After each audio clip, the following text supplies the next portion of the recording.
जो दंगाइयों को, कातिल को राजनीतिक संरक्षण दे रहे थे, वो अब वैसे लोग प्रवचन कर रहे हैं। हमारे गांव में अगर मंदिर है और करोड़ों की जमीन रहती है, निबंधन नहीं है, सरकारी व्यवस्था के तहत निबंधन अगर नहीं होगा तो सरकार का धन कैसे लगेगा वहां?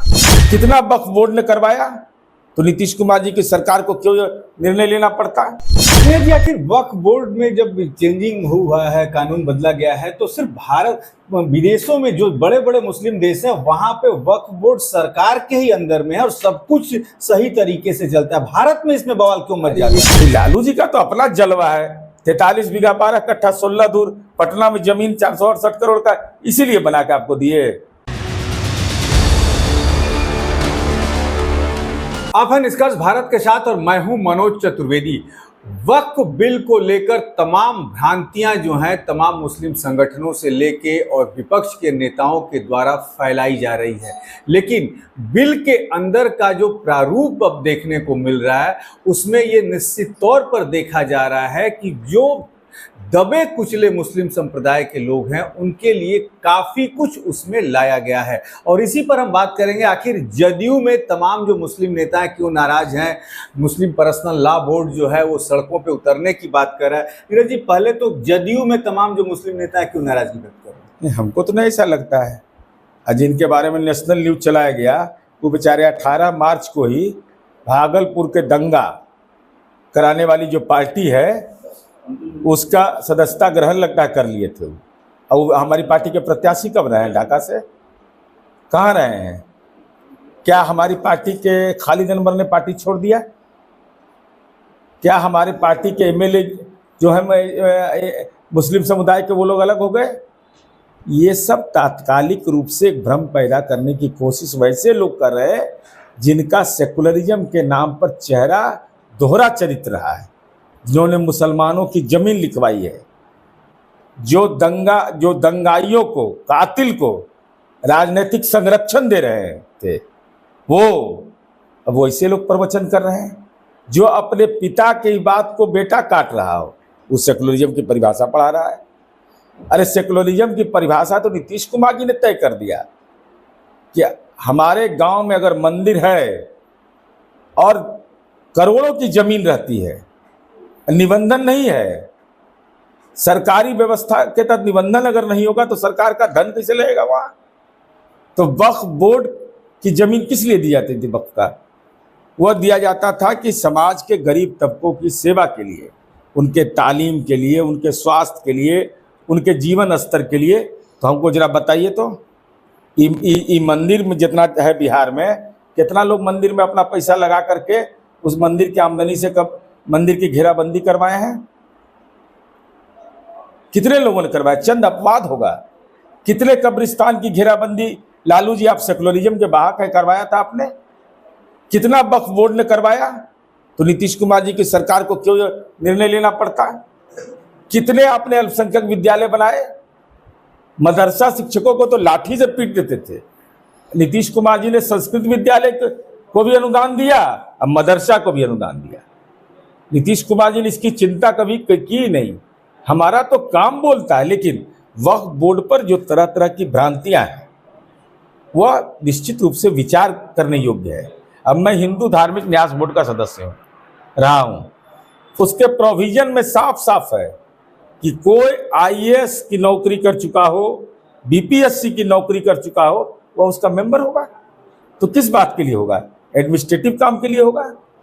अनुसूचित जाति को उसमें शामिल नीतीश कुमार जी ने 2007 में किया। लालू जी, आपने हिंदू धार्मिक न्यास बोर्ड में क्यों नहीं शामिल किया था उसको?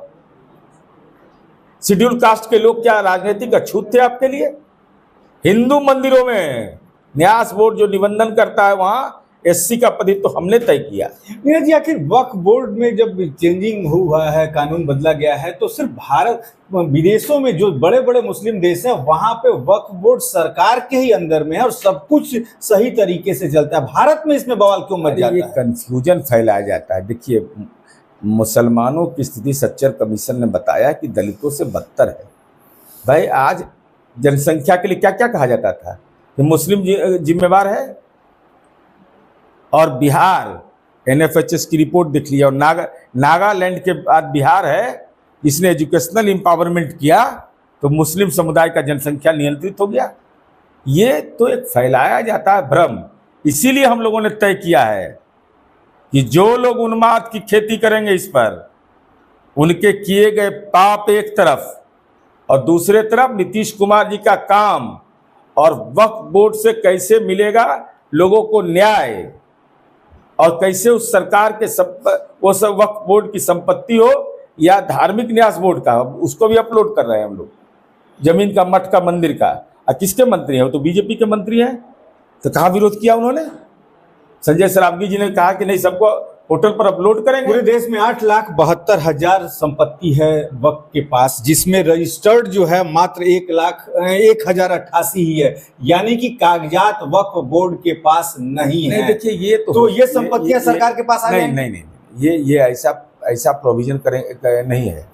मूल विषय है कि अभी सर्वे हमारा चल रहा है। बहुत सारा परिवार है जिसके पास कागजात नहीं है, तो सरकार ने क्या तय किया?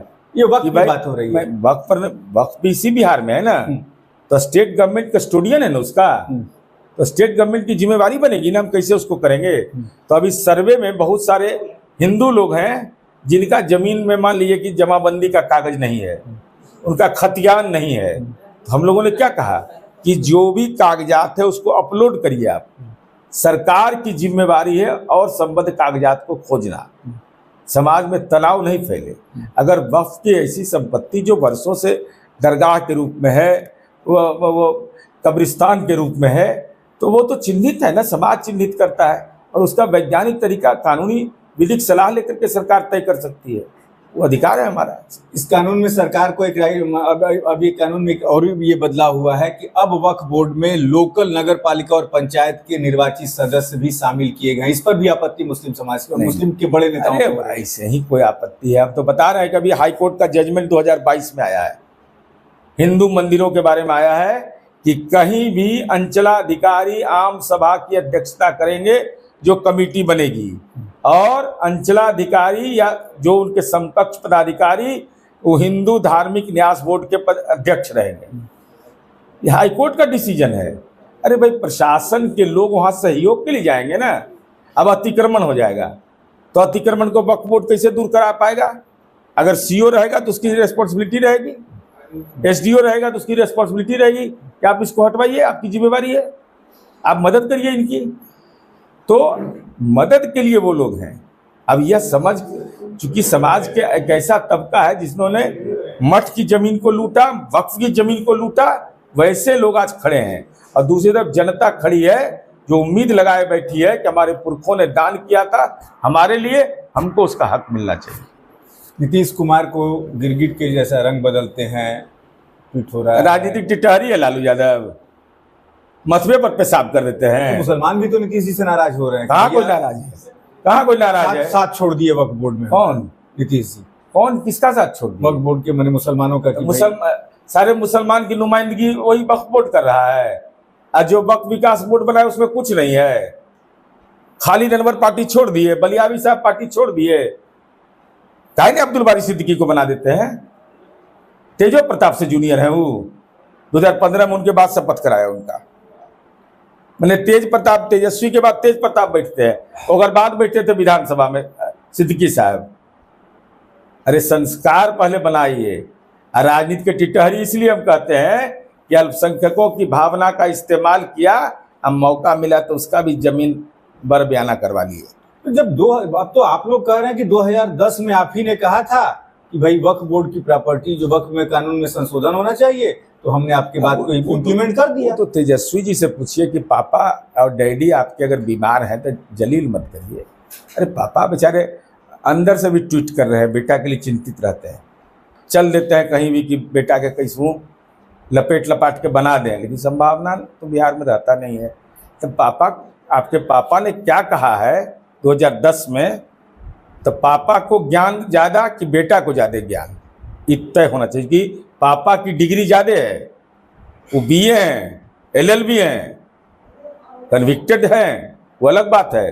कितना बार पार्लियामेंट के मेंबर रहे, असेंबली के मेंबर रहे, जननायक कर्पूरी ठाकुर का राजनीतिक अपमान किए, 118 नरसंहार के पर्याय हैं, तो लालू जी का तो अपना जलवा है, 43 बीघा 12 कट्ठा 16 दूर पटना में जमीन 468 करोड़ का इसीलिए बना के आपको दिए आपके परिवार को, कि आप उन्हीं के बारे में कहिए कि वो सही नहीं बोले हैं अपरोक्ष रूप से। मैंने इस बिल का जो नीतीश जी ने समर्थन किया है, वोट पे कोई असर नहीं पड़ेगा विधानसभा के? बिल्कुल वोट पर असर नहीं पड़ेगा, और हम वोटर की चिंता करते हैं, हम वोटर के विकास की चिंता करते हैं। कुछ अन्ना विकास का रथ रुकेगा मेरा। कुछ मुस्लिम नेता कह रहे हैं कि बिल से कोई एतराज नहीं है, मोदी की नीयत पे शक है। अरे भाई, देश के प्रधानमंत्री तो वही हैं, तो कह रहे हैं कि नियत पे शक है उनके। ईदी, अभी ईदी मिला उस पर भी शक था।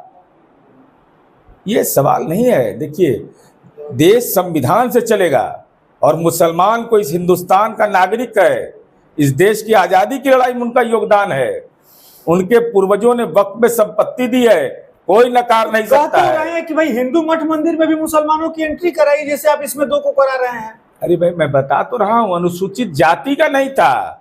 अभी बताया ना, 2007 में नीतीश जी ने एक्ट में संशोधन किया। इन लोगों ने क्या क्या किया, न हिंदू के न मुसलमान के, केवल माल कमाने के। तो चलिए, ये थे नीरज कुमार, जदयू के एमएलसी और प्रवक्ता। उन्होंने कहा कि लालू जी से पूछिए, उन्हीं की बातों का इम्प्लीमेशन जो है एनडीए सरकार ने कर दिया है। अब तेजस्वी ये जानकारी दें कि भाई बाप बड़ा है ना बेटा बड़ा है। क्या क्या बयान आते हैं, इस पर भी हमारी नजर रहेगी। आप बने रहिए हमारे साथ।